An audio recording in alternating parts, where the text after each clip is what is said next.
셈, 아르박삿, 셀라, 에벨, 벨렉, 르우, 스룩, 나홀, 데라. 아브람 곧 아브라함. 아브라함의 아들은 이삭과 이스마엘이라. 또 아브라함이 이삭을 낳았으니 이삭의 아들은 에서와 이스라엘이더라. 하나님의 말씀은 능력이 있어서 좌우의 골수를 쪼개고 쪼개셔서 우리의 모든 것들 치부까지도 다 드러내시는 능력의 하나님의 말씀 앞에 저희들 무릎 꿇을 수밖에 없고 하나님 앞에 온전히 기댈 수밖에 없는 저희들입니다. 주님의 오늘 말씀이 살아 역사하셔서 하나님께서 말씀을 선포하시는 매 순간순간마다 하나님의 은혜로 저희를 덧입게 해 주셨고 하나님의 말씀의 은혜를 받고 하나님이 얼마나 저희를 사랑하신지 그 깊이를 깨달을 수 있는 귀한 시간이 될 수 있도록 인도해 주실 줄 믿사오며 모든 말씀을 예수 그리스도의 이름으로 감사하며 기도했습니다. 아멘. 감사합니다. 제가 이제 교재에도 이제 보여서 말씀을 드렸지만 열왕기와 역대기의 차이점이 뭐가 있을까? 열왕기와 역대기. 가장 기본적인 차이점은 뭐가 있을까요? 열왕기와 역대기의 시간에 따른 차이점이 뭐가 있을까요? 포로가 되기 전, 포로로 끌려가기 전의 사건들을 열왕기서라고 보면 역대기는 사실은 포로기 이후에 그 이후의 시점에서 쓰여진 내용들이 이 역대기라고 이렇게 볼 수가 있죠. 근데 열왕기는 한마디로 얘기하면 뭐냐면 여기서 제가 이제 봤지만 남북 왕조의 분열의 역사를 모든 걸 다 열거한 게 열왕기예요. 남왕국 또 북왕국 이스라엘 거기에 있는 왕들에 대한 모든 세밀한 내용들. 그렇지만 기준은 하나님의 말씀을 온전히 순종했는가 안 했는가, 하나님의 말씀에 바로 섰는지, 하나님께 기쁨을 드렸는지에 대한 중요한 관점이 있었던 게 바로 열왕기서고 역대기서는 그렇지가 않아요. 유다 왕국만을 좀 다루고 있어요. 북왕국 이스라엘은 안 다루고 남유다 왕국만을 다루고 있고요. 가끔 북이스라엘 역사를 갖다 언급을 할 때는 남왕국 유다 때문에 어쩔 수 없이 언급할 수밖에 없는 그런 상황들이 있어서 언급이 된 겁니다. 그럼 차이가 뭘까요? 왼쪽은 모든 게 다 적나라하게 다 나와 있는 사실이고 오른쪽은 뭔가 감추고 싶은 건 좀 감췄어.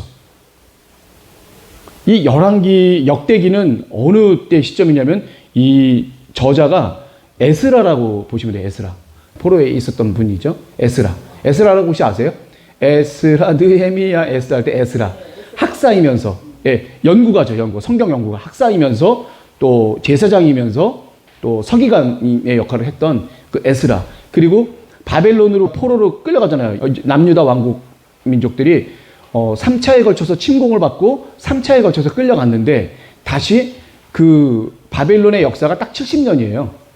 그러니까 끌려가고 난 다음에 70년 뒤에는 바사라고 하는 페르시아 아시죠? 페르시아라는 나라에 의해서 멸망을 당하게 돼요. 바벨론이. 그리고 나서 70년 만에 이제 딱 되면서 바사의 왕 중에 누가 있냐면 고레스라는 사람이 있어요. 고레스가 칙령을 내리죠. 그래서 이스라엘 사람들 다시 원대로대로 복귀해서 당신의 하나님이 있는 그 성전을 갖다 짓고 당신들의 그 각자의 그 생활을 영위할 수 있도록 하자. 해서 그렇게 유화 정책을 갖다가 피는 게 바로 바사 왕국의 고레스 왕이었었어요. 근데 돌아올 때 총 3번에 거쳐서 이제 돌아오게 되는데 첫 번째는 제가 아까 말씀드렸던 스룹바벨이라고 하는 사람이 5만 명 정도를 데리고 남유다 예루살렘으로 복귀하는데 두 번째가 바로 이 에스라 선지자예요. 에스라 학사입니다. 예. 이분이 2차로 포로들을 갖다가 데리고 또 와요. 그리고 성전 개관과 또 말씀을 갖다 새롭게 해서 이방 여인들을 갖다가 막 보내고, 예? 그런 일이 벌어지죠. 그러니까 완전히 율법대로 살려고 노력했던 그 시점이 바로 이거예요. 회복이에요, 회복. 회복한 다음에 세 번째로 포로로 귀환시켰던 게 바로 느헤미야는 술관원장입니다. 한마디로 얘기하면 왕의 비서격이라고 보면 돼요. 술관원장이면 왕의 술을 갖다가 모든 걸 맡았던 사람이 느헤미야거든요. 이 술이라고 하는 그런 부분은 왕이 항상 삼시세끼를 갖다 갖고 먹는 그런 거기 때문에 거기에 뭐 독이 들어있든 뭐든 굉장히 위험한 물질이 들어갈 수도 있는 거잖아요. 그래서 왕이 좋아하는 그 술을 전체적으로 관장하는 술관원장은 왕과 굉장히 밀접하고 가까이 있는 그런 사람 중에 한 명입니다. 그랬을 때 이 마지막으로 이 느헤미야에 의해서 많은 이스라엘 백성들이 본국으로 이제 돌아오게 되는 완전히 복귀를 하게 되는 거죠. 그래서 성전 재건 자체가 다시 한번 이루어지게 됩니다. 예, 비서실장 정도쯤 되는 정도의 위치가 바로 이제 술관원장이라고 보면 돼요. 관점은 역대기는 우리가 배우는 이 역대기는 제사장적인 그 관점에서 봤었을 때 다윗 왕국이 아주 긍정적인 모습을 많이 드러내 주는 거예요. 한마디로 하면 우리가 잘난 부분들. 왜 그럴까요? 왜 잘난 부분들을 갖다 많이 드러내 줬을까요? 국민들의 심정이 지금 어때요? 포로로 있다가, 남의 나라에서 포로로 있다가 자신의 어떤 민족적인 어떤 긍지나 자부심이나 이런 것이 다 없는 그 상태에서 다시 자기 나라로 복귀한 거잖아요, 사실은. 그렇죠, 결속력을. 그리고 한마디로 하면 텐션을 업시키기 위해서.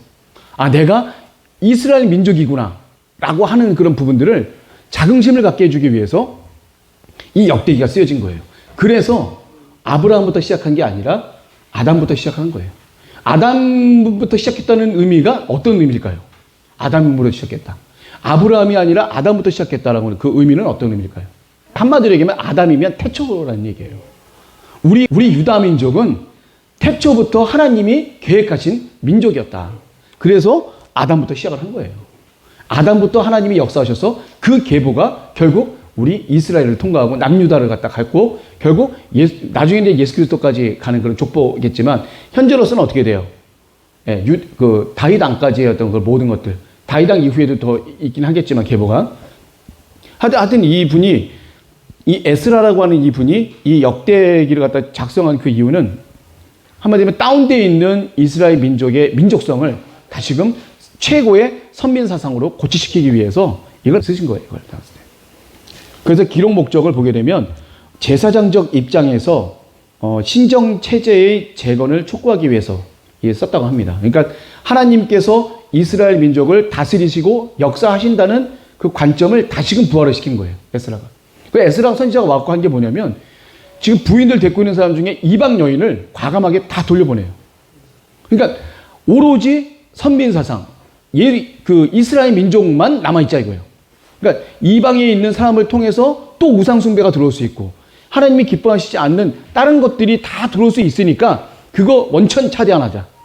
오로지 말씀에 입각해서. 이게 뭐냐면 다시 뭐예요 이게? 회복이죠, 회복. 결단을 통해서 회복을 하려는 간절함이 바로 이 시대에 있었던 겁니다. 포로로 간 게 하나님 앞에 죄를 짓고 간 거 아니냐. 다시는 죄 짓지 말자.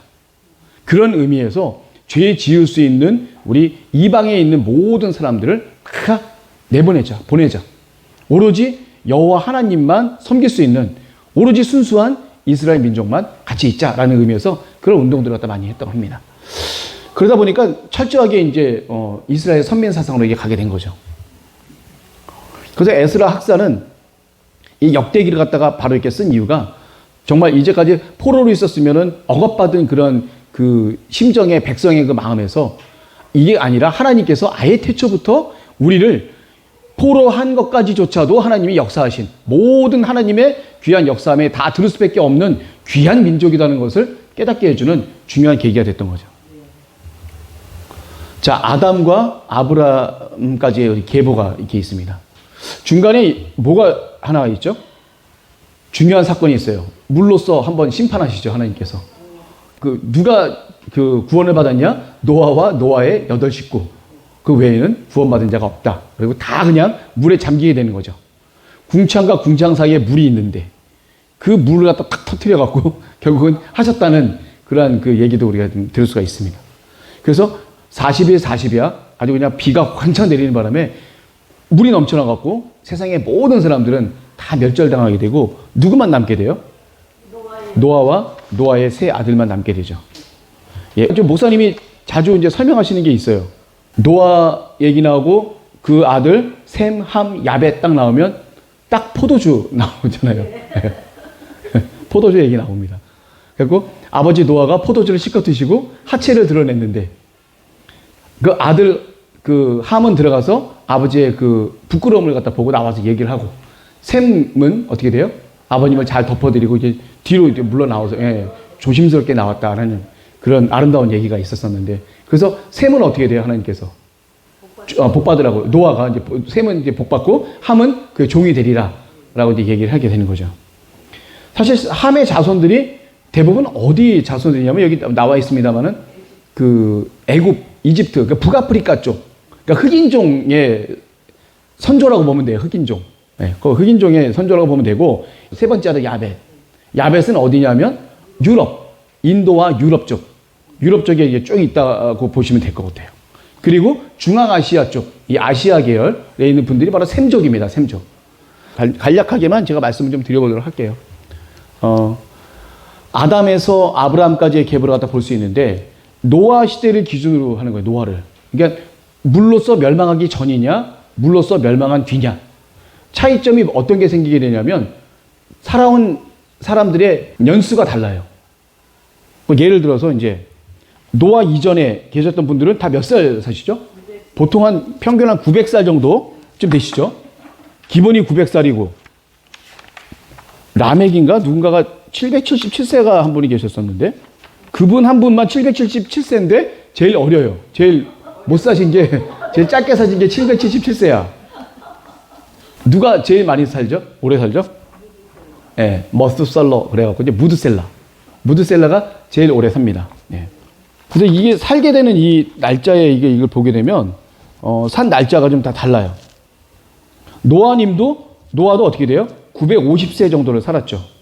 무드셀라가 몇 살일까요? 969세. 969 해갖고 969세. 최고로 이제 어쨌거나 성경상에서는 제일 많이 살았던 분이 바로 이제 무드셀라라고 볼 수가 있습니다. 그래서 이분들 갖다가 이제 그러니까 노아 전에 있었던 사람들의 그 연수를 보게 되면 아담은 930세. 2페이지에 나와 있습니다. 교과서 2페이지 보면 아담은 930세, 셋은 아담의 세 번째 아들이죠. 셋은 912세, 또 에노스는 905세, 게나는 910세, 마할랄렌 895세, 야렛 962세. 800대 후반이나 900대 한 중반 정도까지 계시는 분들이 제법 많았었는데 거기에 라멕이라고 하는 분이 777세로 제일 좀 단명하셨죠. 단명이라고 말하는 좀 그런데 하여튼 777세가 제일 짧게 사신 분이에요. 거기는 특이한 분이 다른 분이 계신데 누구죠? 365세 정도밖에 못 사신 분이 있는데 에녹이에요. 에녹. 엘리야 선지자님처럼 하나님과 같이 동행하다가 죽지 않은 상태에서 하늘로 이제 올림을 받게 된 그 두 명이 여기 성경에 기록은 돼 있어요. 에녹하고 엘리야 선지자님. 얼마 전에 제가 말씀을 드렸죠. 근데 사실 애매한 게 아브라함님도 사실 그래요. 아브라함도 그래요, 사실. 아브라함이 아니라 모세님의 시세를 못 찾았잖아요, 사실.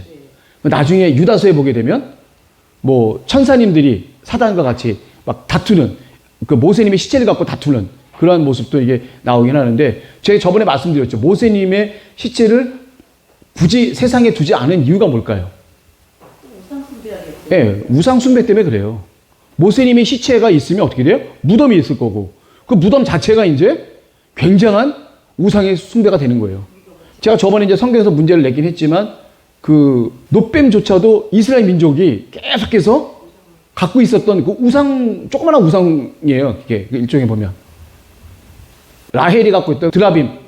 왜 민족신 그러면 드라빔 같은 거, 이게 조그만 거, 이게 상 같은 거 있잖아요. 그런 것처럼 그 모세가 만들었던 노뱀을 갖다가 우상시해갖고 몸에 지니고 있다가 이것만 있으면 죽지 않고 살 수 있는 뭔가를 갖다 위험을 갖다가 이겨낼 수 있는 그런 우상이 돼버린 꼴이 됐기 때문에 이 모세님의 시체조차도 하나님께서는 남기지 않으시고 그냥 다 데려가신 거겠죠.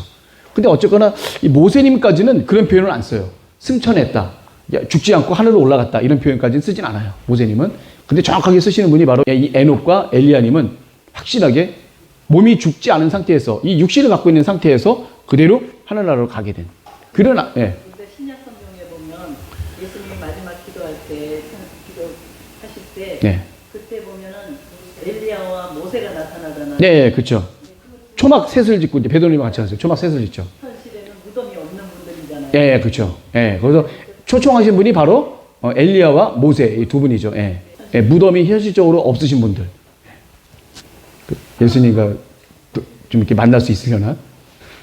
화장을 없애서 그냥 아예 세상에 그런 부분을 없애는 사실 우리가 뭐 이렇게 개인적인 생각이 다 다를 수 있겠습니다. 제사 문화와 장례 문화는 사실 개인적인 생각은 다 다르지만 어쨌거나 그 시체나 이런 모든 것들도 우리가 갖고 있는 장례 문화나 이런 것들은 우리의 어떤 가족들의 어떤 그런 그 죽음에 대한 애도잖아요, 사실. 그런 부분이 한데 예수님께서는 사실은 엄격하게 뭐라고 말씀하셨냐면 죽은 자들을 위해서, 죽은 자가 죽은 자들을 위해서 장사하게 내버려 두고 너는 날 따라라. 아버지가 돌아가셨는데 예수님한테 물어본 거예요. 장사를 지내러 가야 되겠습니다. 저희 아버님인데 그렇지 않아요? 아버님이면 당연히 가서 장사를 치러야지. 근데 조금 그때 당시에 우리 예수님께서 약간 매정한 표현을 쓰셨죠. 어떻게 돼요? 죽은 자들이 죽은 자를 장사케 하고 너는 날 따라라. 죽은 자들이 죽은 자. 어떤 의미일까요? 영적인 의미겠죠. 예수 그리스도를 모르는, 이미 살았다고 볼 수 없는 그 죽은 자들이 그냥 자기네들 장례 치른다 생각하고 그 사람들이 그 죽은 아버지를 갖다가 장례 치르게 하고 너는 지금 날 따라라. 앞으로 해야 될 게 너무나도 많은데 세상에 연연되어질 수는 없다. 라고 예수 그리스도께서는 말씀하셨어요.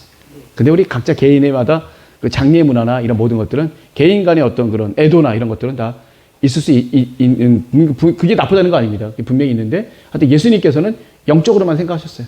육적인 거 아무 의미 없다. 이미 그 육은 이미 썩어서 버리는 거고 그 영은 살아서 하나님 나라를 갔는데 더 이상 그게 무슨 의미가 있냐. 하나님 나라를 갔거나 아니면 못 갔거나 둘 중에 하나인데 그거를 위해서 너가 거기 가서 그거 할 이유가 없다. 날 따라서 복음을 전하는 대로 가자라고 예수님은 이렇게 말씀을 하셨어요. 어떻게 보면 우리가 잘 묵상을 해봐야 될 그런 부분인 것 같습니다. 그래서 우리가 사실 이렇게 보면 가나안에 들어갔었을 때 그 여호와 하나님을 갖다가 경배를 하잖아요.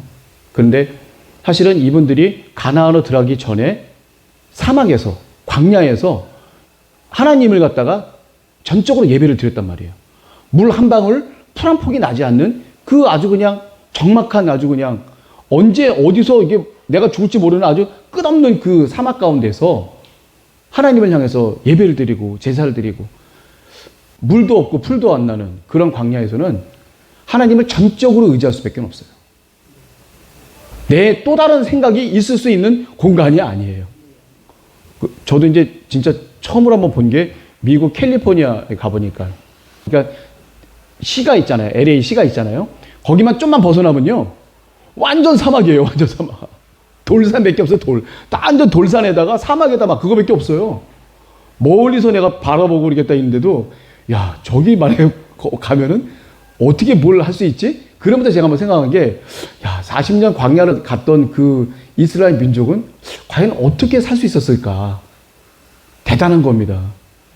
우리는요, 여기서 그냥 40일 동안 딱 광야로 들어가면 이스라엘 민족 출애굽을 하고 하나님의 놀라운 이적과 기사를 봤던 사람들도 3일만 그 길을 가면요, 불평하기 시작하는 거예요. 하나님 이거 뭐가 없어, 그냥. 내가 당장 목말라 죽겠는데, 내가 당장 지금 여기서 못 살겠는데, 하나님이 어디 있고 누가 어디 있고 다 어디 있어. 본색 나오는 거지, 이제. 숨 막히는 거예요, 그냥. 예. 그러니 왜 우리를 그 잘 살던 비옥한 땅 그 애굽에서, 나일강이 있었던 그 애굽에서 왜 우리를 끌어내갖고 이 광야를 데리고 왔냐 이거예요. 자기네들이 거기서 너무 괴로워갖고 막 살려주세요, 살려주세요 했더니 기억도 하지도 않고, 그래도 거기서 살려주세요 했지만 그래도 먹을 거는 좀 먹을 수 있고 물도 좀 마실 수 있고 좀 쉴 수도 있고 그래서 할 수 있었는데, 이 광야는 뭐냐 이거예요. 자유는 있지만 내가 지금 할 수 있는 건 아무것도 없는 거예요. 전적으로 하나님께서 반석에서 물을 내셔갖고 내가 물을 먹어야 되고, 그리고 성막이라는 걸 또 지어서 가서 또 그 와중에, 그 없는 와중에 또 짐승까지 다 들여서 하나님 앞에 또 이게 경배를 해야 되고, 얼마나 참 비참한 현실이에요. 근데 결론은 어떻게 됐어요? 결론은 광야로 나갔던 그 인원이 다시 가나안으로 들어갔을 때 그 인원이 차이가 있어요? 그럼 많이 죽었어야 되잖아요. 많이 죽어야 되는데 차이가 얼마큼 났어요? 60만 가까이 되는데 어떻게 돼요? 약 3,000명 정도의 차이가 있어요. 3,000명 정도가 좀 덜 들어가게 된 거예요. 그러니까 뭐냐면 광야에서 많이 사람들이 태어났어요. 이 40년 동안을 갖다가 광야를 갖다가 돌면서 사람들도 많이 태어나고, 그 전에 있었던 사람들은 어떻게 돼요? 여호수아가 갈렙 외에는 다 죽죠, 거기. 싹 죽고 새로운 인원이 들어가는데도 인구에는 변화가 없어요. 이게 하나님의 놀라운 은혜지 않겠습니까? 아니, 그런 데서 만약에 다 죽어야지. 살기는 어떻게 살아? 다 죽어서 인원이 거의 한 3분의 2 이상 진짜 한 10%밖에 안 남아야 정상이잖아요. 그게 사실 우리가 과학적으로 생각했을 때는. 근데 하나님은 그렇지가 않으세요. 여호수아 갈렙, 하나님을 믿고 따랐던, 우리 거기 가면 무조건 승리할 수 있다고 하는 여호수아 갈렙 외에는 정말 다 죽었어요. 그리고 누구도 못 들어갔어요? 모세조차도 사실은 그것에 못 들어갔습니다. 우리가 읽었던 그 신명기가 뭐예요? 모세님이 돌아가시기 바로 2달 전에 간절한 마음으로 이스라엘 백성들에게 설교하는 거죠. 그게 우리 여기 모세오경 중에 있는 신명기예요. 신명기 말씀이 이스라엘 사람들이 앞으로 2달 뒤면은 가나안에 들어갈 텐데, 가나안에 들어가면 분명히 죄를 짓고 거기서 또 하나님 앞에 심판을 받을 수가 있는데, 이거 그러면 안 된다고 하면서 막 하나님의 말씀을 전했던 게 바로 그게 신명기예요. 모세님이 하셨던 말씀 중에 축복에 대한 말씀이 있고 그 저주에 대한 말씀이 있어요. 이렇게 되면 저주를 받는다. 이 저주에 대한 말씀과 축복에 대한 말씀이 있는데, 저주에 대한 말씀이 축복에 대한 말씀의 배 이상이 됩니다. 배 이상. 배 이상이 됐다는 건 뭐예요? 그만큼 죄질 확률이 높다는 거죠. 근데 어떻게 돼요? 100%입니다. 100%. 이제 광야를 다 돌고 이제 들어갈 때쯤 돼갖고 모압에 있는 모압 여인들에 의해서 음행이 저질러지죠. 제사를 지내는 과정에서. 그게 어떻게 돼요? 이스라엘은 모든 남자들이 다 글로 가는 거예요, 이제. 먹을 거가 있지, 아름다운 사제도 있지. 거기서 이게 벌어지는 그 모든 것들이 광야에서는 볼 수도 없었던 것들이 거기다 펼쳐지니까 그 사람들이 어떻게 돼요? 한순간에 눈이 확 뒤집혀갖고, 이건 뭐 들어가기도 전에 벌써 다 보여, 그냥. 결국은 가나안에 들어가서 너희들이 그 나라의 모든 악습을 따르고 하나님 앞에 죄를 지었을 때는 다시금 하나님께서 다른 민족을 통해서 너희들이 있는 그 가나안에서 너희를 다 내쫓겠다 라고 말씀하셨는데, 결국 내쫓았어요? 안 내쫓았어요? 예, 그 예언이 그대로 맞아들었던 게 바로 그랬었습니다. 그러니까 인간은 어떻게 돼요? 죄에서 벗어날 수가 없는 거예요. 죄로만 따지면요, 우리는 이 성경에 나와 있는 거, 아니면은 성경에 나와 있는 이 기준을 갖고 우리에게 한 사람 한 사람 죄를 갖다 따지기 시작하면요, 여기서 구원받을 사람 아무도 없어요. 어떻게 구원을 받는 거예요? 하나님이 죄를 안 물으시는 거예요. 하나님 나라로 와. 그 사람의 어떤 행동적인 죄를 갖다 물으신다고 한다면 하나님 나라 들어갈 수 있는 사람은 한 사람도 없어요. 진짜로. 그런데 내가 지금 죄를 짓고 있지만 내 마음의 중심이 예수 그리스도를 향하는 간절함이 보였을 때 하나님께서 성령을 역사해 주시고, 성령이 내 안에 계셔서 이 성령을 통해서 하나님께서 어떻게 돼요? 우리를 몸부림을 치게 해서 죄 가운데 있지만 죄를 안 지으려고 막 몸부림치는 거예요. 그냥 막. 안 돼! 하면서도 죄를 짓는 거죠. 제가 전에 맨 처음에 얘기했던 김봉도 선생 그 기억나세요? 전 지금도 가끔 생각해요. 남자가 나이가 먹으면, 우리 홍장로님 김정호 선생님 계시지만, 남자들이 나이를 갖다 먹으면요, 진짜 감수성이 예민해지는 것 같아요. 전에는 피도 눈물도 없었었는데 나이 먹으니까 그런 거 생각하면 눈물이 나와죠. 이렇게. 그 학교 분교에 선생님 한 분이 등교를 하시잖아요. 그분이 서울에 있다가 워낙 비리가 많아갖고 쫓겨갔어요. 이제 그 분교로 쫓겨갔는데, 거기에는 애들이 몇 명 안 되잖아요. 근데 선생님한테 인정을 받고 싶으니까 막 뭘 하는데, 어떤 애가 서울에서 딱 왔는데 선생님한테 봉투를 딱 주는 거 보고 선생님이 너무 좋아해서 막 걔를 아껴주니까, 선생님이 봉투를 좋아하시는구나. 그 애들이 어떻게 돼요? 빈 봉투 이만큼 해갖고 선생님한테 갖다 주는 거예요. 이렇게. 선생님이 좋아할 리가 없겠죠. 그리고 선생님한테 잘 보인다고 깨 갖다 주지, 보리 갖다 주지, 이걸 김봉수 선생님이 좋아하겠냐고. 그러면서 이제 알게 된 게 뭐냐면, 이 봉투를 준 게 아니라 봉투 안에 돈을 갖다가 넣어서 선생님을 드렸더니 그걸 선생님이 그렇게 기뻐하셨구나 라고 아이들이 알게 된 거예요. 그래서 어떻게 돼요? 옆에 이제 일할 수 있는 그 채석장 같은 데서 막 해갖고 무슨 어렵게 일을 해갖고 고사리 같은 손으로, 저도 좀 약간 고사리 같은 손이긴 하긴 한데, 고사리 같은 손으로, 푸른 고사리 아시죠? 푸른 고사리. 이게. 미국산 고사리. 그래서 그 고사리 같은 손으로 막 일을 해갖고 그 얼굴 막 시꺼멓게 떼묻고 그 봉투에다가 1,000원짜리 구겨진 거 몇 장에다가 10,000원짜리 한 장에다가 동전들 10원 이게 해갖고 애들이 한 푼도 자기 걸로 가져가지 않고 받은 동전까지 다 탈탈 털어갖고 선생님한테 그걸 갖다 주는 거예요. 그래서 선생님이 그걸 보고 저도 팍 울음이 터져요. 울음이 팍 터져. 근데 그것도 생각하면 지금도 이렇게 좀 눈물이 좀 나게 저도. 애들의 그 어떤 간절함. 그 애들은 뭐예요? 선생님한테 인정받고 싶은 거예요. 인정받고 싶으니까 물불을 가리지 않고 자기가 아는 거에 대한 최선을 다해서 몸부림을 치면서 선생님이 필요로 한 걸 갖다가 다 준비해갖고 최선을 다해서 갖다 주는 거예요. 갖다 주면 10,000얼마인데 김동훈 선생님이 그 10,000얼마 갖고 뭘 하겠어요? 그게 뭐 필요하겠어요? 근데 선생님한테 드리려고 했던 그 애들의 마음을 보고 비리가 많았던 그 정말 마음이 정말 죄악으로 투성이었던 그 김봉두 선생조차도 거기서 완전히 깨져버리게 돼서 그 학교를 위해서 이제 헌신하다가 이제 한다는 그 영화의 내용인데 제가 그걸 보면서 느낀 거예요. 아, 우리가 하나님께 인정을 받으려고 이 어린아이들처럼 진짜 몸부림을 치면서 우리가 어떻게 뭘 하려고 하는 그게 하나님은 얼마나 뭐 도움이 되겠어요. 우리가 돈을 벌어들인다고 해서 그 돈을 하나님이 못 쓰셔봤자 그게 뭐 얼마나 필요하시겠어요. 다윗왕께서 하나님 앞에 나는 이 좋은 곳에 있는데 하나님도 정말 좋으신 이런 성전 같은 데 하나님 계셨으면 좋겠다. 근데 하나님은 성전에 있는다고 해서 그게 하나님이 뭐 계실 것도 아닌데 다윗의 마음을 받으신 거죠. 다윗왕의 마음을 받은 거예요. 김봉주 선생도 그 어린아이들의 마음이 움직인 거예요. 그 돈의 액수에 움직인 게 아니라 그 아이들이 하려고 했던 그 간절한 마음, 인정받고 싶어하는, 선생님한테 잘 보이고 싶어하는 그 간절한 마음을 보고 이게 감동을 받은 것들이지. 우리가 하나님께 할 수 있는 걸 뭐냐면 몸부림을 치는 거 외에는 없어요. 하나님 정말 기쁘게 해드리려고. 내가 지금 할 수 없지만 내가 어떻게든지 한번 해보려고 하는 그 간절한 그 마음을 하나님 보시고 너는 죄 없다. 너는 의롭다. 나와 함께 하자. 내 나라로 가자. 죄를 안 묻는 거예요. 죄를 물으면 갈 수가 없어요. 율법을 초월한 삶이어야 돼요. 그거는 뭐예요? 내 안에 또 다른 하나님, 성령께서 내 안에 오셔야 되는 게 가장 첫 번째인 것 같아요. 우리 성령 세례라고 그러잖아요.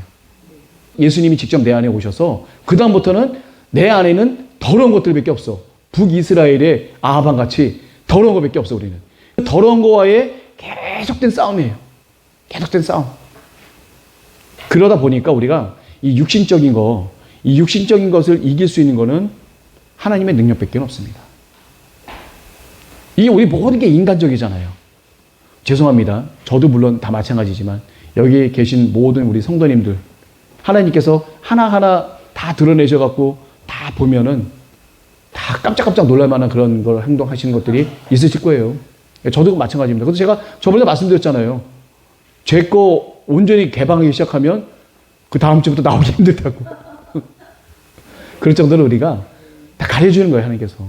다 가려줘서 우리 믿음이 그밖에 안 되니까 우리 믿음 맞게 그냥 가려줘서 이렇게 하나님께서 가시면서 그 가운데서 그래도 몸부림을 치면서 하나님께 가려고 하는 그런 마음을 보시고 하나님께서 우리를 갖다가 의롭다 칭해 주시는 거죠.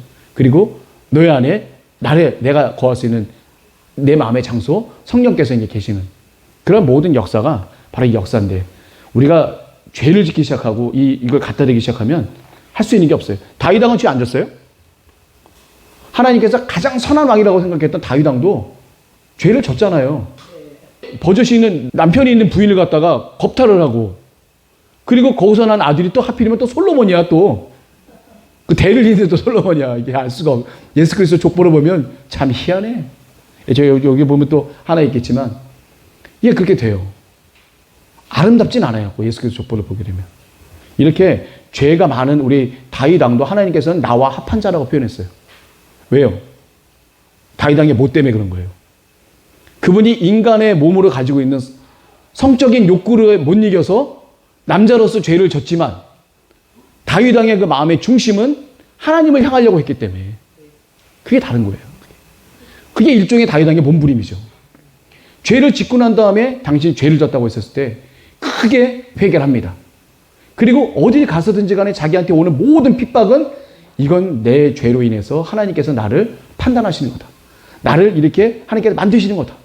그건 모든 하나님께서 주신 거라 생각하고 기꺼운 마음으로 모든 죄를 받아요. 예. 비판을 다 받죠.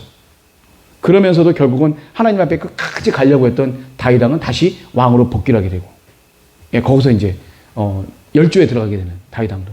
우리 마음의 중심은 기본적으로 죄를 지을 수밖에 없지만 죄를 안 지으려고 하고 하나님께서 기쁨을 드릴 수 있는 그런 모습과 방법으로 굉장히 노력해서 가려고 하는 거죠. 우리가 요즘 보게 되면 1시간 기도, 30분 기도를 갖다 우리가 하게 됩니다. 이거 왜 해요? 하나님이 하라고 하시니까 하는 거죠. 감히 우리가 뭐 1시간 기도 할 생각이나 했겠어요? 자기 기도하면서 이렇게 했는데 1시간은 기도하고 30분은 나라 위해서 기도하고 하나님의 역사에 우리가 동참하는 거잖아요. 몸부림을 치면서 우리 기도하는 거잖아요. 하나님께서는 하나님의 말씀에 순종하면서 하나님 편으로 나아가려고 하는 안 할 수도 있어요. 하라고 했는데 내가 1시간 반 동안 기도 안 할 수도 있잖아요, 사실. 그런다고 뭐 누가 뭐라고 그래요? 안 하잖아요. 그런데도 우리가 1시간 동안을 갖다가 다 빼먹지 않고 기도하려는 그 이유는 뭐예요? 하나님께서 하라고 하시니까 내가 마음에 순종하고 하나님의 역사에 내가 조금이라도 동참하려는 몸부림이잖아요, 몸부림. 네. 우리 목사님도 한참을 했는데 눈 떠보니까 30분밖에 안 지났다고. 아니 이거 또 한참을 또 한 번 더 해야 되는 거야? 다시 또 우리 또 기도하시면서 그냥 기도한다는 자체가 우리가 쉬운 건 아니지만 그 기도하는 그 가운데 우리가 하나님께 하는 그 몸부림, 우리는 몸부림입니다. 제가 다시 한번 또 말씀드리지만 우리는 몸부림밖에 할 게 없어요, 진짜. 그렇게 될 수가 없는 사람들이기 때문에 그게 되려고 그냥 노력하는 것 외에는 그런 그 마음의 중심을 보시는 하나님께서 우리 안에 계신 성령을 보시고 우리를 인도해 주시는 것 같아요. 어떻든 간에 하나님께 나아가려고 하는 마음들. 내가 오늘 빨리 직장을 갔다가 나와서 오늘 하나님의 말씀을 좀 듣고 싶습니다. 그러면서 어떻게 돼요? 팀장님한테 거짓말 아니 거짓말을 하게 돼요. 작은아버지가 돌아가셨는데 어떡하죠? 야, 그거 저번에 써먹었는데 이번에 또 써먹으면 어떡하냐? 사람 좀 바꿔가면서 좀 써먹으면 안 되겠니? 내가 뻔히 써가는 거 뻔히 아는데 그래도 팀장님들이 농담으로 이렇게 말씀해 주시긴 하지만 본의 아니게 이분 돌아가시고 저분 돌아가시고 오죽했으면 작은아버지를 갖다 장사 치르고 심지어 저 먼 족보에도 없는 분 그 장사를 치러가면서까지 그걸 나와서 그 말씀 한번 듣겠다고, 그죠? 그 말씀 한번 듣겠다고 확 또 달려가요. 또 차가 없으면 어떻게 돼? 또 지하철 타고 백방으로 뛰어다녀야 돼. 차가 있으면 그래도 좀 안 돼. 그렇게 하면서 그 몸부림을 보시면서 하나님께서 기쁘다고 하시잖아요. 네. 간절한 마음으로 우리가 하나님께 드리는 그런 마음은 그런 간절함인 것 같아요. 이 간절함이 없어지기 시작하면서부터는 위험한 거예요. 그러니까 기도하셔야 돼요. 기도하고 이 말씀이 있는 일에 절대로 게을리 하셔서는 안 될 것 같습니다. 이 말씀은 곧 하나님이시기 때문에 그 모든 것 생각나게 할 거예요. 확 생각나고. 제가 저번에도 말씀드렸지만 제가 가끔은 와인을 한 잔 하고 그랬는데 내가 언제 끊었다고 그랬어요, 내가. 언제 끊었다고 그랬어요? 아론의 두 아들 죽었을 때 제사장 직분으로 딱 됐었을 때 그 아들 둘이, 첫째 아들, 둘째 아들이 그 죽는 모습을 보고, 와, 이거 제사장으로서 하면 큰일 나겠구나. 그 마음이 간절히 와갖고, 이 뻥긋한대요. 그러고 나서 얼마 안 있다가 아예 금주령을 내리셨어. 전교인 금주령을 내리셨어. 하나님께서 그때 아론 제사장한테 말씀하신 게 뭐냐면, 술을 먹게 되면 정한 것과 부정한 것을 판단하기가 어렵다라고 하나님 말씀하셨어요. 옳은 것과 잘못된 것을 판단할 수가 없다. 잘못 제사를 드린 거죠, 아들들이. 예, 그렇게 됐습니다. 자, 이제 제 말씀을 좀 이렇게 많이 좀 드렸는데, 시간이 좀 갔습니다. 제가 좀 요걸 간략하게 좀 말씀 한번 드려볼게요. 자, 아담에서부터 노아까지 쭉 계보가 있어요. 제가 그래서 아담부터 시작한다는 건 제가 말씀 좀 드렸습니다. 마태복음처럼 아브라함부터 시작하면 되는데, 이 아담은 최초의 하나님의 처음의 역사부터 우리 이스라엘 민족이 선한 민족으로 구별되었다라는 것을 좀 알려주기 위해서 우리 저자인 에스라 학사께서 그렇게 말씀하신 거예요. 예. 자, 그러다음에 이제 이 노아까지가 10대입니다. 이 노아 전과 노아 후는 물로 멸망한 거냐, 물로 멸망하지 않았냐. 노아 전에는, 노아 때까지는 어떻게 돼요? 물로 멸망하지 않았는데, 노아 때 물의 심판 대홍수가 있으면서 그 뒤에 다 죽게 되죠. 그리고 나서 아들들이 있었는데 셈과 함과 야벳이에요. 그래서 제가 아까 말씀드렸듯이 야벳은 유럽에 퍼져 있는 사람들의 선조가 된 게 야벳이고, 함은 흑인종 아프리카 지역에 있었던 사람들의 선조가 된 게 바로 함족이고, 그 다음에 셈족은 어떻게 돼요? 중앙아시아 황인종 아시아 계열에 있었던 그 사람들이, 그러니까 히브리 민족까지 다 포함해서 이 중앙아시아 그 계보를, 예수 그리스도의 계보를 잇는 그 아들조차도 이제 셈이 됐죠. 자, 셈부터 시작해서 쭉 아브라함 때까지가 또 10대가 또 나와 있습니다. 그래서 셈, 아르박사, 셀라, 에벨, 벨렉, 루 이렇게까지 해갖고 쭉 가다 보게 되면 그게 나오게 되는 거죠. 여기서 에벨이라고 하는 것은, 에벨이라고 하는 사람은요, 히브리 민족사에서 아주 중요한 의미를 갖는 그 사람이거든요. 아브라함의 선조이기도 하지만 에벨이라는 그 이름을 통해서 히브리라는 그 이름이 나오게 됩니다. 에벨이 두 아들을 낳는데 벨렉하고 욕단이 낳죠. 이 벨렉이 바로 히브리 민족의 선조가 된 게 바로 벨렉이고요. 이 욕단은 아람 민족의 선조가 된 게 바로 이 욕단이에요. 아들도 많죠, 이렇게. 그래서 벨렉부터 해서 나오는 거예요. 또 벨렉 때 있었던 사건이 뭐죠? 교과서 5페이지 나오는데 이게 뭐냐면 바벨탑 사건이 있었어요. 그전에는 언어가 다 똑같았는데 다 똑같은 언어를 갖고 하나님 앞에 대적을 한 거죠. 바벨탑을 세워서 하나님보다 내가 더 높아지려고. 그래서 어떻게 돼요? 언어를 다 나눠서 다 갈라놔서 하게 된 그때가 바로 벨렉이라는 이름이 뜻이 분할이라는 뜻이에요. 분할. 창세기 11장에 나와 있는 바벨탑 사건이죠. 그래서 이 욕단은 아랍 족속의 조상이 되게 됩니다. 또 스바라는 사람이 또 이렇게 있어요. 스바는 뭐냐면 스바 여왕 아시죠?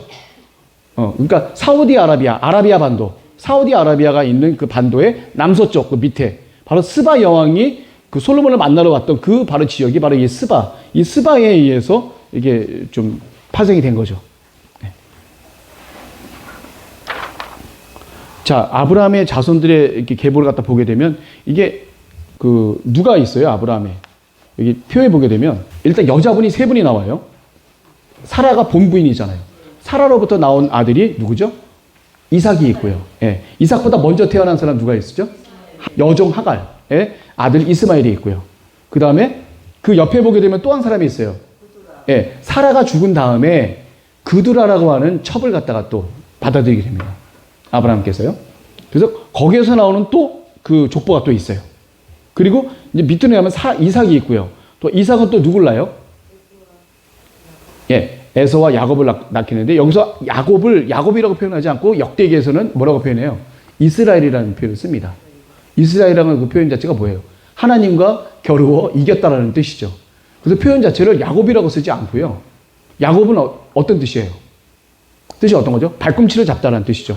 예, 에서의 발꿈치를 잡고 나온. 그래서 에서는 털이 많은 뜻에서 이제 에서라는 표현을 갖다 썼고요. 에돔은 또 뭐예요? 에돔은 에서의 별명이죠. 붓다란 뜻이에요. 붓다.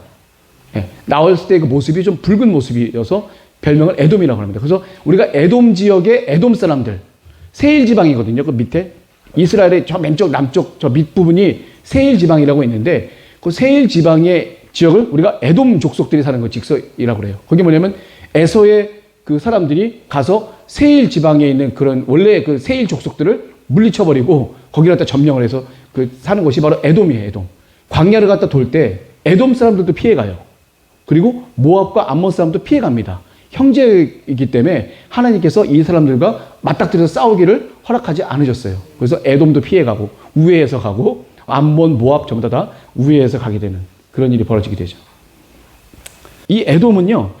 이스라엘의 왕이 사울 왕이 있기도 전에 900년 전부터 이 에돔에는 불완전하지만 왕들이 있었어요. 그래서 총 8명의 왕을 통해서 족장이 11명이 있었습니다. 족장이 있었는데 그 족장 중에서 이 딥나라고 하는 사람이 있어요. 에서가 부인이 3명 있는데 아다라고 하는 여자가 있고 오홀리바마라고 하는 여자가 있고 바스맛이라고 하는 여자가 있는데 이 아다라는 여자의 아들이 엘리바스예요. 이 엘리바스의 첩이 이 딥나예요. 그리고 오홀리바마는 누구예요? 에서의 부인이죠. 이 두 사람이 에돔 족장의 11명 중에 여자가 2명이 포함되어 있어요. 대단한 사건이죠. 예, 이 대단하신 분들이에요, 이 두 분이. 여자 2명을 포함한 족장 11명이 이 에돔 땅에 이렇게 있었습니다. 자, 근데 이제 우리 챕터 2장을 갖다 보게 되면서 그 다음에 이제 누가 나오게 되냐면 야곱의 그 족속들이 나오게 되는 거죠. 지금 보게 되면 이 이삭에서 에서와 야곱이 나오는데 야곱의 족속들이 쭉 이게 나오게 됩니다. 거기서 다윗왕까지 나오게 되는데 야곱의 부인이 4분이 있죠. 원래는 두 명이에요. 라헬을 원래 사랑하고 좋아했었는데 라헬과 결혼하기 좋아했었다가 그 아버지가 라헬을 갖다 넣어주는 게 아니라 레아를 넣어줘요. 그래서 레아와 먼저 동침을 해서 결혼하게 되고 그리고 바로 라헬을 넣어주게 되죠. 그래서 라헬과 또 결혼하게 되고 그리고 이 두 사람과 결혼을 하는데 이 레아는 자식을 낳는 거예요. 르벤, 시므온, 레위, 유다가 날 동안 야곱의 사랑을 받았던 라헬은 아예 자식을 갖다가 못 낳게 되는 거죠. 라헬이 열받으니까 어떻게 돼? 자기가 안 되면 어떻게 돼? 자기 종이라도 해서라도 내가 꼭 언니 레아를 이겨야겠다. 그러니까 두 그 자매의 복수심 때문에 12지파가 탄생이 된 거예요. 결론은. 그 여자분들의 죄송합니다. 많은 분들이 여자분들이어갖고 말하자면 좀 조심하긴 해야 되는데, 그 여자분들의 그거 알 수 없는 그 질투심 때문에 그 민족의 역사가 시작됐다는 게 하나님의 놀라운 역사입니다. 그 제가 아까 말씀드리려고 했는데 요거 말씀드리려는 거예요. 유다라는 사람이 있어요. 유다는 부인이 여기 기록된 거 두 사람이 나와요. 가나안 사람 수아의 딸이 유다의 부인이었어요. 아들을 세 사람을 낳습니다. 엘과 오난과 셀라가 있어. 이 엘이라는 사람이 너무 악해서 하나님이 죽이셔. 그럼 어떻게 돼? 엘의 부인이 다말이었었는데, 다말이 이제 과부가 된대. 이스라엘 민족은 어떻게 돼요? 자기 남편 죽으면 그 동생을 남편으로 삼는 거죠. 이 오난이 남편이 돼야 되는데 오난도 그 부분을 거부하는 바람에 거기서 죽임을 당하게 돼요. 이 셀라는 좀 어려요. 유다가 어떻게 돼요? 기다려. 셀라 크면 다말 당신에게 주어서 계보를 잇게 하겠다. 좀 기다려라 했는데 셀라가 커도 아무런 소식이 없으니까 어떻게 돼요? 이 열받은 다말은 어떻게 돼요? 자기 시아버지를 꼬시죠. 자기가 창녀로 변해갖고 나타나서 시아버지인 유다와 동침을 하게 돼요. 거기서 난 아들이 베레스와 세락이 쌍둥이입니다. 예수님의 족보에 보게 되면 유다는 다말에게서 베레스를 낳고 이렇게 하잖아요. 그 다말이 며느리예요. 그러니까 시아버지와 며느리 사이에서 난 아이가 예수님의 족보 라인이에요. 환장하는 거야 이게. 이게 어떻게 표현해야 돼? 예, 하여튼 그렇습니다. 이게 예수님의 이 족보가 아름다워야 되잖아요. 근데 안 아름다워. 근데 우리가 인간적인 죄와 이 모든 것에서 아름답다와 안 아름답다는 우리가 말을 할 수 있지만 하나님이 함께 하시면 절대선이잖아요. 안 아름다운 게 아름답게 되는 거예요. 유다와 며느리가 같이 잠을 자게 됐지만 사실은 정확히 말하면 죄라고 치우지 않는 거예요. 왜냐면 이때 당시에 이스라엘의 민족에 그 방식이 있었어요. 방식이. 그 며느리가 이것저것 안 되면 어떻게 돼요? 그 집안 사람들을 통해서 아이를 갖도록끔 하는 게, 여기 읽어보게 되면 세라라고 하는 사람이 나중에 좀 나와요. 그 사람이 아들이 다 죽었어. 아들이 없어. 딸밖에 안 남아. 근데 이스라엘 민족의 재산의 분배의 법칙은 뭐냐면 이 딸이 다른 지파로 가잖아요. 그러면 그 딸에 대한 그 재산만큼이 그걸로 가버리는 거예요. 그 아버지가 이제 딸밖에 없는데 아버지가 돌아가셔. 그러면 딸이 다른 지파로 가면요, 그 아버지가 갖고 있던 재산 중에 일부가 그 딸을 통해서 그 지파로 그냥 가게 되는 거예요. 그러니까 지파로 만약에 그게 가지 않게 하려면 어떻게 돼요? 자기 지파 내에서 결혼을 하면 되는 거예요. 심지어는 어떻게 돼요? 남자가 없으니까 심지어는 자기가 데리고 있던 노예랑 딸이랑 결혼을 시켜. 그래서 자기가 갖고 있던 재산을 지키는 거예요. 그것도 지금 성경에 이게 기록되어 있어요. 예, 기록되어 있습니다. 그러다 보니까 이때 당시에 그런 그 후사를 갖다 얻는 방법에 대한 그 부분은 우리가 잘 이해를 해야 돼요. 그 민족이 그 이름이 그대로 유지가 되려면 이 유다라고 하는 사람의 이 이름이 그대로 유지가 될 수 있는 방법은 뭐냐면 그 씨를 받아야 되는 건데, 극악적인 방법으로 유다하고 같이 창녀로 분신해 갖고 어떻게 돼요? 시아버지를 갖다가 유혹한 거죠. 시아버지가 창녀인 줄 알고 같이 잠을 잤는데 알고 보니까 자기 며느리가 된 거예요. 나중에 시아버지가 갖고 있던 그 물건들을 갖다 증거로 제시를 하잖아요. 다말이. 그러면서 너가 잘못한 게 아니라 내가 잘못했다. 내가 하나님의 법을 따르지 않았기 때문에 다말 너는 잘못이 없고 잘못은 다 유다인 내가 다 잘못이 있다. 멋있던 것 같아요. 유다가. 예. 왜냐하면 그 상황에서 얼마나 부끄러워요. 근데 그쵸. 저는 모르겠다 이렇게 하면 예. 그 다말은 거기서 그냥 돌을 그렇죠. 줬을 것인데, 예, 맞습니다. 유다가 용감하게 내가 부끄러워도 예. 내 잘못이다 이렇게. 예. 유다가 갖고 있던 물품들을 갖다가 증거물을 갖고 있다가 그걸 제시를 하게 되는 거죠. 예, 그렇죠. 근데 유다도 그걸 인정을 하고, 예, 하게 되죠. 그래서 이제 예수님의 족보가 그렇게 이어지게 되는 거예요. 그리고 가나안으로 들어갔었을 때 그 기생 라합, 숨겨졌던 사람이 두 사람이 있었잖아요. 정탐꾼.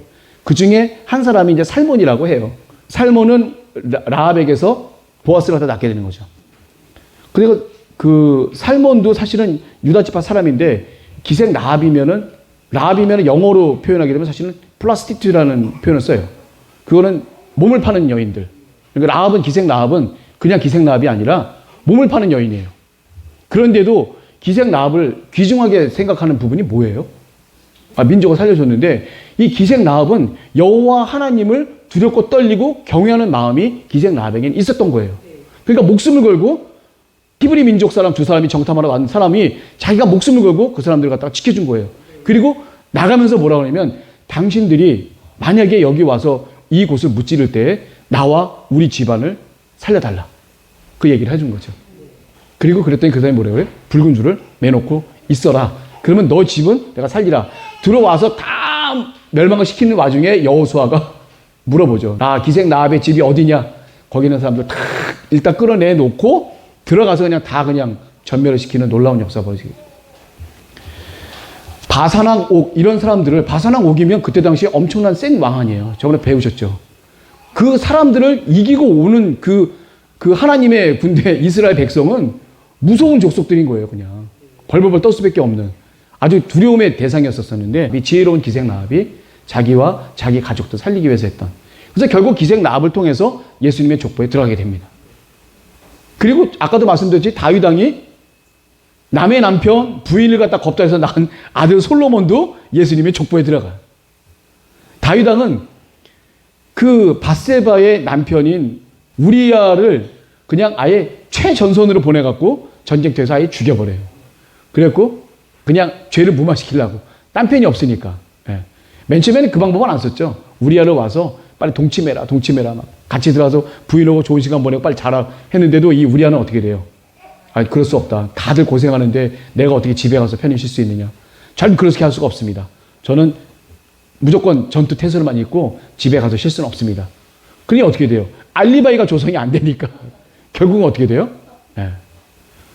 그때 당시에 그 군대 장관 요압에게 편지를 갖다 쓰죠. 이 사람을 제일 심한 전선에 배치를 시켜라. 그래서 결국 우리아는 죽게 됩니다. 여기 오벳이 있죠. 오벳을 낳은 룻이 보아스오고 룻은 모압 여인이죠. 이방 여인이죠. 그래서 시아버지하고 시어머니가 모압 지방으로 도망왔었을 때 거기서 같이 있다가 그 아들들과 결혼해갖고 다시 돌아오게 되는 그 가운데 있었던 분이 바로 룻기에 나오는 여주인공 룻이 바로 모압 여인입니다. 그 여인도. 이 보게 되면 정통적인 그 예수 그리스도의 라인에서는 다 히브리 민족이어야 되는데 히브리 민족 아닌 분들이 꽤 많아요. 하나님은 외모를 취하지 않고 중심을 취했다는 얘기예요. 그 마음의 중심이 하나님께로 향하려고 했던. 이 룻은 어떻게 돼요?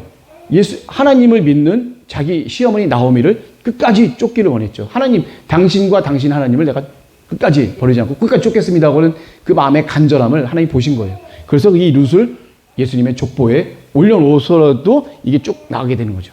인간적으로 보면 되게 불륜적이고 좋지 못하고 이 남자가 하필이면 왜 이게 또 몸 파는 여자랑 결혼을 해갖고 여러 가지 우리가 인간적으로 생각할 수 있겠지만 하나님은 그 사람의 마음의 중심을 보고 하나님이 역사하신 거예요. 그렇기 때문에 굉장히 고귀한 겁니다. 그래서 우리가 갖고 있는 그렇다고 육신을 함부로 우리가 하자는 얘기는 아니에요. 하자는 얘기 아니에요. 그렇지만 어쨌거나 우리가 지은 그 죄 가운데에서 하나님을 만났을 때 그때부터 우리가 변화가 되는 거죠. 변화가 돼서 하나님을 더 만나려고 하는 그런 간절한 몸부림 속에 하나님께서는 역사를 하신다. 그래서 외형적으로 우리가 판단할 수는 없는 거예요. 외형적으로 아무리 멋들어지게 막 우아한 자태에다가 뭐 있어봤자 그 마음의 중심이 뭔지는 오직 예수 그리스도만이 아시는 거예요. 그러니까 그것도 물론 중요합니다. 덕이 되기 위해서 내 외형도 가꾸고 내 외형적인 부분도 너무 덕을 가꾸기 위해서 너무 중요하지만 내 마음이 과연 주님을 향한 그런 마음인 거냐 하는 그런 부분들을 우리가 분명히 알 수가 있겠습니다. 자, 이제는 이제 마지막인데요. 이제 그 헤스론이 보게 되면 장남이 여라무엘이 있고 둘째가 람인데 이 람이 족보를 갖다 읽게 돼요. 람에서 아미나답, 나손. 나손은 유다 지파의 그 대표가 되는 사람이 나손이죠. 나손이 살마. 이 살마가 살몬이에요. 이 그 여리고 정탐꾼 중에 한 명이었던 그 살몬. 그 다음에 보아스. 기생 라합을 통해서 보아스를 낳게 되고 보아스는 이 룻을 통해서 오벳을 낳고요. 오벳은 이세를 낳고 이세는 총 8명의 아들이 있었는데 역대기에는 7명만 기록이 돼 있어요. 한 아들은 어떻게 돼요? 후사가 없어서 아예 기록에서 빠지게 됩니다. 근데 여기 기록된 거 보면 후사가 없으면 되도록이면 좀 이 기록에서 중요하지 않다면 기록에서 빼드는 거예요. 이 역대기에 보게 되면 다 사람 이름인데 수많은 사람 중에 예수 그리스도 족보와 가장 근접하게 있는 사람들, 연관이 되는 사람들만 여기다 쭉 열거를 한 게 바로 역대기의 그 기본입니다. 그래서 이번 개요를 갖다 제가 다시 한번 딱 보게 되면, 자, 이 역대기에 보면 태초부터 이스라엘을 택하신 하나님의 사랑을 일깨워 주려고 한 거예요. 포로들한테. 바벨론으로 끌려갔던 포로들이, 남유다의 그 포로 사람들이 다시금 이스라엘로 왔잖아요. 주체성이 없는 거예요. 70년간 바벨론에서 바벨론 생활을 했기 때문에 돌아왔었을 때는 자기네들이 이스라엘 백성으로서 뭘 어떻게 해야 될지 몰라. 그랬을 때 그 개념을 세워준 사람이 바로 이 역대기의 저자 에스라 그 학사가 모든 율법을 갖고 다 정립을 해줍니다. 바벨론에서 태어난 사람들이 거의 대부분이죠. 많죠. 예. 그리고 이미 자기네들은 포로라고 하는 열등감이 있는 거예요. 포로라고 하는 열등감. 남의 나라 민족에서 그냥 포로 생활했던 그 사람 나라에 생활했던 그 열등감이 있었었는데 그 열등감을 없애주는 거죠. 아담부터. 우리는 그렇지가 않다. 우리 이스라엘 민족은 태초부터 하나님이 역사하신 귀한 민족이다. 바로 태초부터 이스라엘을 택하신 하나님의 사랑을 온전히 깨닫게 해주는 부분이 바로 역대기 부분입니다. 그냥 이름만 쭉 나열했다고 되는 부분이 아니라 마태복음도 아브라함부터 시작을 했지만 이 역대기는 특별히 누구부터 시작해요? 아담부터 시작을 하는 거예요.